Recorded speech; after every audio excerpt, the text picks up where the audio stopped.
Nabiy sallallohu alayhi vasallam aytadilar: bir bandani iymoni bor banda, gunohlari ko'p, tavba qilib ulamagan, jahannamga hukm qildi.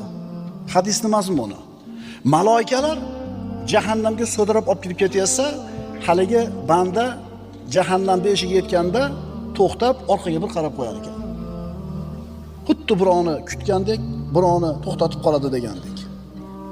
Alloh taolo to'xtatinglar. Nima uchun orqaga qarading ey banda deydi.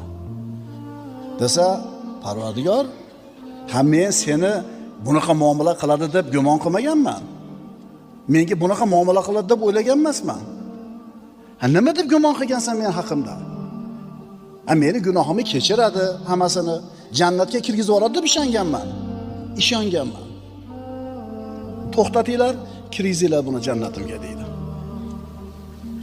Buni eshitganingizdan keyin, Robbim meni ham kechiradi deb ishonasizmi? Ishonganingizdan keyin saodat topasizmi? Demak, birodarlar, siz bilan bizni bu dunyodagi saodat topolmayotganligimizning asosiy sababi ishonchimizning zaifligi ekan.